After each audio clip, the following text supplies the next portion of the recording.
En la historia del cine mexicano y mundial, pocos nombres tienen el peso, la elegancia y la mística de Dolores del Río, la mujer que fue considerada no solo un símbolo de la época de oro, sino una figura internacional que abrió las puertas de Hollywood a México. Su belleza incomparable, sus facciones finas, su mirada penetrante y su gracia innata la convirtieron en un mito viviente. Sin embargo, como ocurre con los grandes ídolos, su vida personal estuvo envuelta de rumores, mitos y verdades incómodas que nunca salieron a la luz de manera oficial. La versión que todos conocieron es que Dolores jamás pudo tener hijos, una supuesta inhabilidad que la acompañó durante décadas y que fue repetida como dogma por periodistas, historiadores y biógrafos. Pero, ¿y si esa afirmación hubiera sido una mentira cuidadosamente fabricada? ¿Y si detrás de esa mujer perfecta se escondía una tragedia íntima aún más oscura? Antes de comenzar, quiero manifestarles que el objetivo de este canal es informarles a través de investigaciones en periódicos, revistas, libros e internet sobre la vida y obra, pero sobre todo aquellos aspectos que por algún infortunio padecieron estos grandes de la farándula, los cuales galardonaron el cine y la televisión mexicana. Por tanto, en ningún momento se tiene la intención de difamar o lastimar la imagen de estos grandes. Sin más, comenzamos.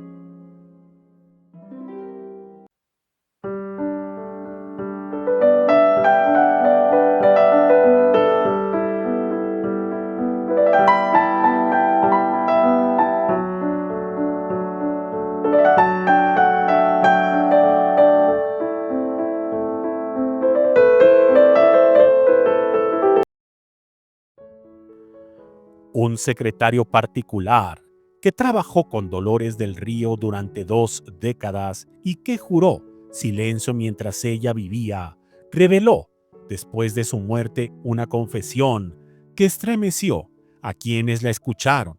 Según él, no era cierto que Dolores fuera incapaz de concebir. No solo había podido embarazarse, sino que incluso antes de llegar a la maternidad, habría pasado por 2 abortos traumáticos que marcaron su carácter, su vida y su carrera. Aquellos abortos, ocurridos en los años previos a su consagración, fueron ocultados con dinero, amenazas y pactos secretos, porque una mujer como ella no podía darse el lujo de tener escándalos. Pero lo más impactante de la confesión no fue eso. Según este secretario, en 1937, Dolores del Río dio a luz a un hijo varón, fruto de una relación clandestina con un francés de paso por México. Ese niño, al que se llamó. Años después, Rafael del Río creció lejos de ella, apartado, porque los intereses que rodeaban a la actriz eran mucho más poderosos que el instinto maternal. La versión era aterradora. El cine estadounidense, donde Dolores había triunfado en los años 20 y 30, se enteró de su embarazo. Los estudios de Hollywood, que ya la habían contratado con múltiples proyectos, la amenazaron con arruinar su carrera e incluso con cancelarla en todo el mundo y meterla a la cárcel si hacía pública su maternidad. La razón era tan fría como cruel. A Dolores del Río ya le estaban buscando una pareja famosa para explotar su imagen al mundo. Hollywood no permitía grietas en el mito de sus estrellas, y menos que una actriz latina extranjera viniera a manchar su contrato millonario con un hijo ilegítimo. De acuerdo con el testimonio del secretario, el nacimiento de Rafael fue un parto en secreto, atendido por médicos comprados y bajo la máxima discreción. Dolores lloró, suplicó quedarse con el niño, pero los contratos, Las amenazas y los intereses económicos pesaron más. Le dijeron que, si lo reconocí, no solo iba a ir a la cárcel, sino que sería expulsada de Hollywood para siempre.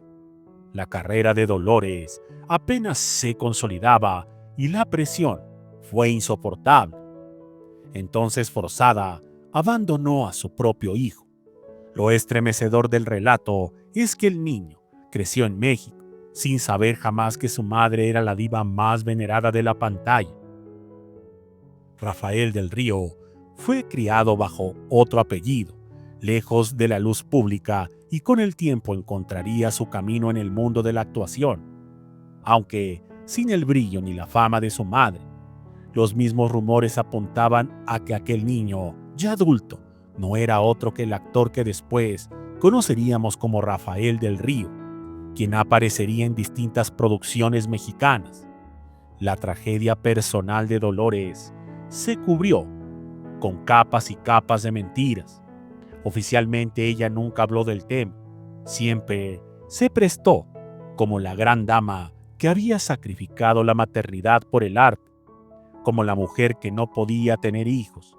Pero quienes la conocían de cerca decían que, cada vez que veía a un niño en un set, cada vez que escuchaba la risa de un pequeño en alguna reunión, sus ojos se nublaban de lágrimas contenidas. Era como si cargar con una culpa imposible de borrar. Era su cruz. El secretario relataba con crudeza que Dolores se derrumbaba en la intimidad, que por las noches se refugiaba en el alcohol o en silencios interminables, recordando a ese hijo al que nunca pudo abrazar públicamente. Los abortos previos la habían marcado físicamente, pero nada la había destrozado tanto como aquel nacimiento obligado al olvido. Hollywood, con toda su maquinaria, fue implacable. Le impusieron parejas públicas, la rodearon de romances fabricados y la convirtieron en una figura aparentemente perfecta. Pero debajo de esa máscara estaba la mujer rota, que había tenido que abandonar a su hijo para proteger contratos millonarios. La versión del secreto generó polémica cuando se filtraron algunos periodistas de espectáculos en el año 2000. Los testimonios se cruzaron, algunos los tacharon de mentirosos, otros lo consideraron un acto de venganza. Pero lo cierto es que su historia tenía detalles tan precisos que resultaba imposible descartarla, como simple invento, nombres de médicos, fechas de hospitalizaciones, incluso referencias a cartas que Dolores habría escrito y luego destruido. Todo encajaba en una narrativa siniestra. La maternidad silenciada de la diva más grande de México era terrible. ¿Y qué pasó con Rafael? Según las fuentes, Dolores nunca dejó de seguirle la pista a la distancia. No lo reconoció jamás públicamente, pero le envió dinero en varias etapas de su vida. Algunos familiares aseguran que el propio Rafael sospechaba de sus orígenes, aunque nunca lo declaró abiertamente. La carga de ser el hijo oculto de Dolores del Río habría sido tan pesada que decidió guardarse el secreto. Muchas gracias y hasta la próxima.